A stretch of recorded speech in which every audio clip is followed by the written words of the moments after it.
He's trying to hold it straight from my shoulder.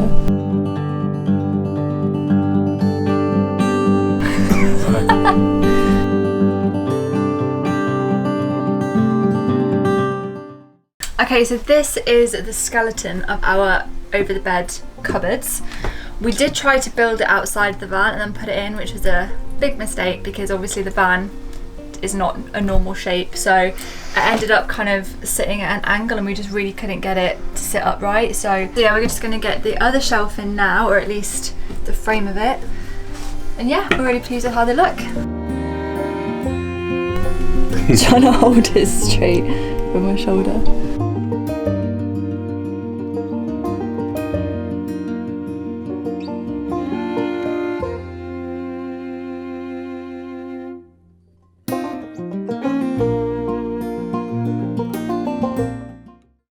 Okay, so I just want to talk you through what our lighting setup is going to be, because a few people have asked when we were building the walls what we're doing with our lights, because we didn't put any wiring behind the cladding, and the reason for that is we're going to have exposed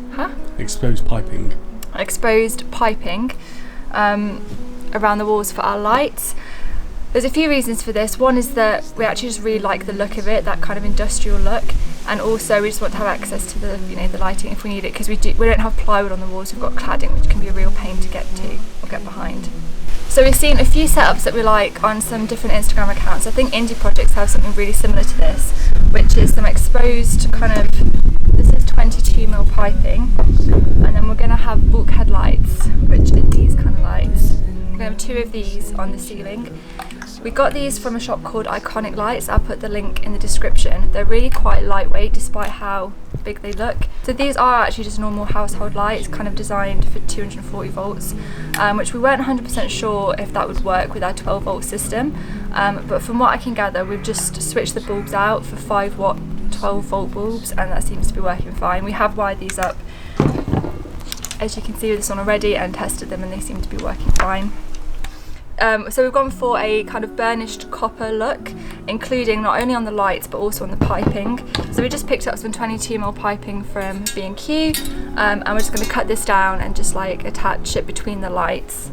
And it is going to be screwed into these wooden battens that you can see drying here. They're a bit, I've just painted them this morning. So this will sit on the cladding, and then the pipe will sit on that like that. And then for the middle bit, we also picked up this really nice little T connector, just a nice little copper thing that will just make a nice little feature. One light will come in that way, other light will come in that way, and then both cables will run that way into our overhead cabinet, which will then go down to our electrics. So that's pretty much our lighting setup. So it's started to go up, and it's actually taken quite nicely. We're going to use these just gold screws. It goes quite nicely with the stain, but with screw washers, just makes it look a little bit more fancy.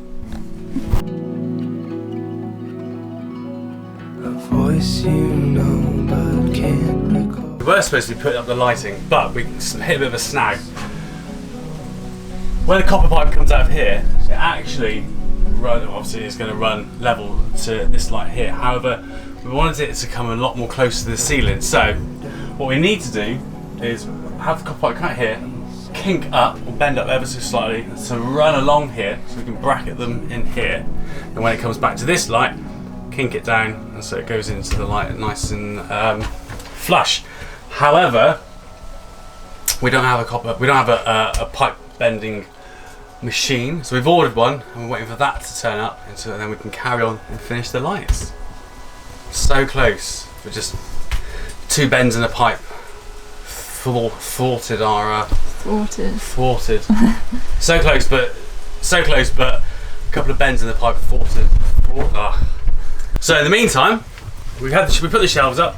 I just put the bottoms in, just fixed these 2 in, we fixed these 2 in, and then we've got pretty much all our stuff to at least run our water from the tank, all the isolators, up to the kitchen. So I start from the back. Well, first of all, we've gone for a 50 litre food grade water tank.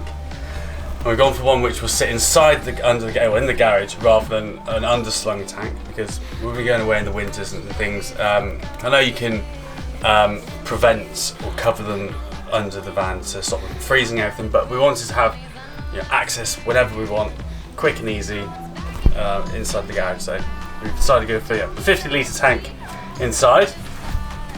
And the one we bought online on eBay, I can't remember how much it was actually, which will then run along here through a stop-off valve which will sit under the cupboard, which then will run into our Sureflow water pump, electric water pump, and then into our, I'm going to say, accumulator again, which just helps the water flow, which then comes out and then goes up into our taps, and then Okay, so this tank came with a pre-fitted 3/4 inch PSB connection, or thread at least. So we have had to, so we bought the 3/4 inch connector, which we've screwed in, and then attached the 22mm pipe or 19mm centre pipe that comes out. We did a quick dry run, and there was a little leak, but two things: we didn't put any PFT tape on the joint or on the screw or on the thread side, and we hadn't tightened that up properly anyway. So we added some PFT tape, hand tightened, and then adjustable spanner tightened, and that is now perfectly watertight. So we want to go down from this 19 centre pipe to a 13mm pipe, because both our water pump and the other thing are 19mm connectors, 13mm, 19 pipe 13mm connectors. Yeah, so now we're going to run the red pipe, or this pipe, which is again food grade water pipe, all the way along.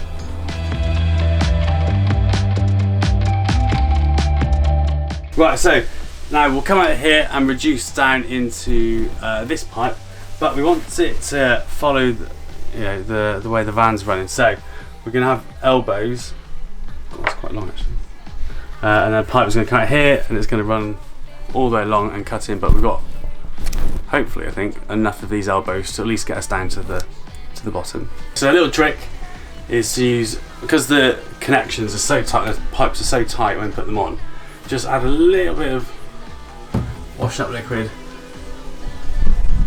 on the outside, and then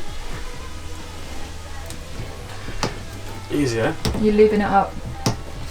Basically, lubing it up. There you go. Well, we've got the first few fits in, so we're gonna whack it on the bench outside and make sure it's all watertight.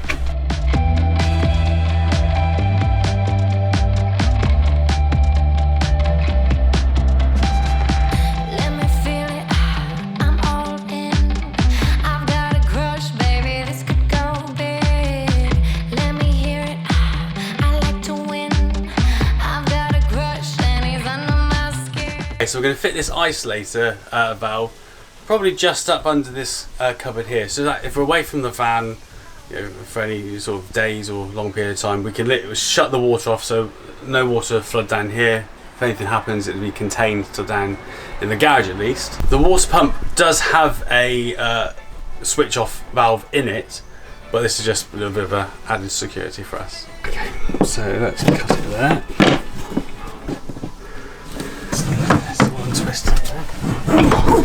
Right, so that is all the water run from at least back to 3/4 of the way in, so it ends right now, and ends now here, because I can't mount the pump or the other piece onto here yet because I haven't got the backboard ready. So I'll leave it all coiled up there, and once we're ready to mount the rest, we'll continue the water setup.